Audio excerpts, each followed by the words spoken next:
Hello दोस्तों, आपका स्वागत है आपके अपने YouTube चैनल मैथ्स री स्टडी में।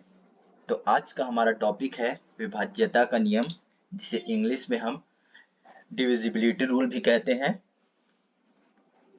इस नियम का उपयोग करके हम पहचान सकते हैं कि कोई संख्या किसी दूसरी संख्या से विभाजित हो सकती है या नहीं। तो आइए आज हम कुछ संख्याओं के विभाज्यता के नियम के बारे में जानते हैं। तो सबसे पहले एक से ही स्टार्ट करते हैं। तो एक से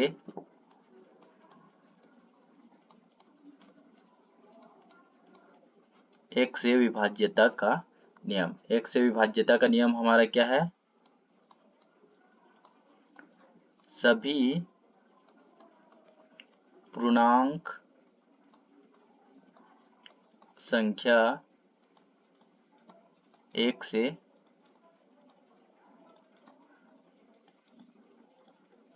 विभाजित होती है। पूर्णांक संख्या से तात्पर्य है हमारा, अगर हम धनात्मक संख्या मतलब 1, 2, 3, 4 में हम जीरो को और ऋणात्मक संख्याओं को भी हम अगर शामिल कर लें तो इसे हम पूर्णांक संख्या कहते हैं। तो मतलब लगभग सभी संख्या एक से विभाजित होता है। अब दो से विभाज्यता का नियम देख लेते हैं। तो हम आगे दो से विभाज्यता का नियम। दो से विभाज्यता का नियम हमारा क्या है? कोई भी संख्या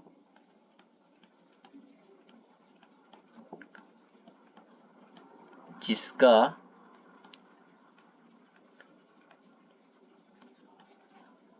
इकाई अंक, और इकाई अंक मतलब कि अंतिम अंक, अंतिम अंक सम हो यानी कि क्या हो हमारा? सम किसे बोलते हैं? जो 0, 2, 4, 6 या 8 हो।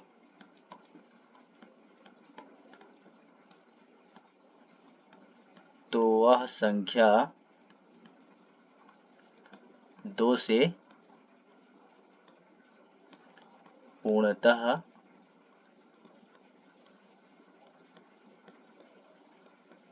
विभाजित होगा। ठीक है, दो से विभाज्यता का नियम हमारा क्या है? कोई भी संख्या जिसका इकाई अंक यानी कि अंतिम अक्षर हमारा सम हो यानी कि या तो 0 हो, 2, 4, 6 या 8, कोई भी हो सकता है। तो आइए उदाहरण देख लेते हैं। जैसे हमारा 10 हो गया, 108, कितनी भी बड़ी संख्या क्यों ना हो, आप उसका बस इकाई अंक आप देख के जान सकते हो कि वह 2 से भाग जाएगा कि नहीं जाएगा। ये सभी हमारे 2 से पूर्णतः विभाजित होगा। क्यों? क्योंकि इसका जो हमारा जो ये इकाई अंक है मतलब अंतिम अंक इधर से, वो सब क्या है? सम है। तो यहाँ आप देख सकते हो सभी में सम है, मतलब 0, 2, 4, 6 या 8 कोई भी हो अंतिम अक्षर, तो उसी को आप देख के बता सकते हो कि ये 2 से पूरी तरह भाग जाएगा या नहीं जाएगा। ठीक है, अब हम 3 से देख लेते हैं।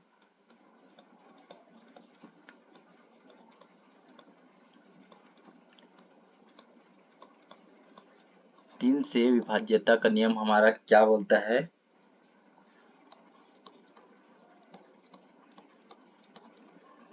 किसी भी संख्या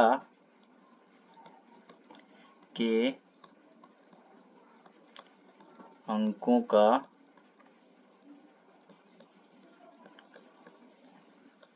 योगफल यदि 3 से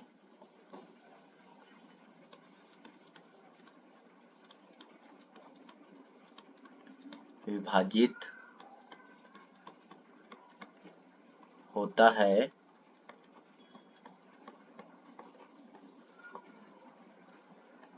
तो वह संख्या 3 से पूर्णतः विभाजित होगा। ठीक है, ये हमारा 3 से विभाज्यता का नियम है। मतलब क्या बोल रहे हैं, किसी भी संख्या उसमें जितना भी अंक होगा उसका हम पहले क्या करेंगे, योगफल। योगफल मतलब कि उसको जोड़ना है। तो उसका जो जोड़ने के बाद जो भी उसका संख्या बनेगा, यदि वो 3 से भाग जाएगा पूरी तरह से, तो संख्या भी 3 से पूरा भाग जाएगा।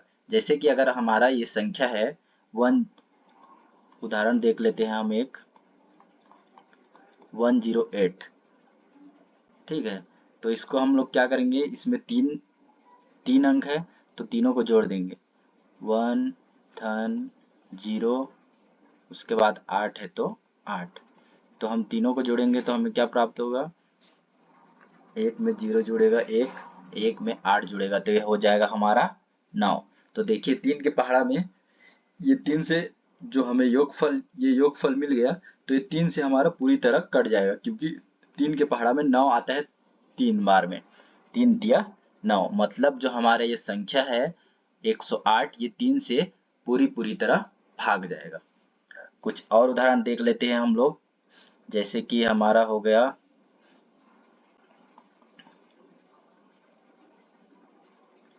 36, 48, 108, 3, 48, 3, 2, ये सभी जो है हमारा 3 से भाग जाएगा। हम लोग चेक करके देख सकते हैं यहाँ से। जैसे हम लोग इसका 36 का देखते हैं, तो इसमें हम लोग क्या करेंगे, 3 + 6, इसका भी क्या हो गया हमारा 9 हो गया। ठीक है, तो ये पूरी तरह से भाग जाएगा। और जैसे हम लोग इधर और देख लेते हैं, जैसे हम लोगों ने लिया, कौन सा लिया था, 1083, इसका भी हम लोग चेक कर सकते हैं।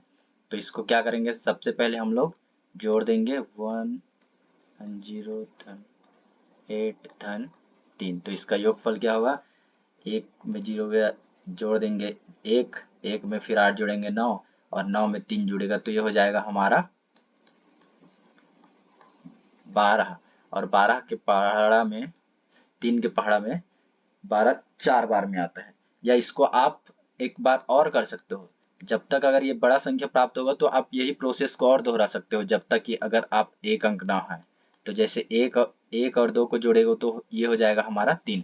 देखिए 3 आ गया, मतलब आप इसको लास्ट में इतना जोड़ सकते हो, जैसे अगर ये 2 संख्या का है, अगर बड़ा संख्या आपको 3 संख्या भी मिला तो आप उसको यही प्रोसेस आप दोहरा सकते हो, जबकि लास्ट तक आपका सरल संख्या में ये प्राप्त ना हो जाए।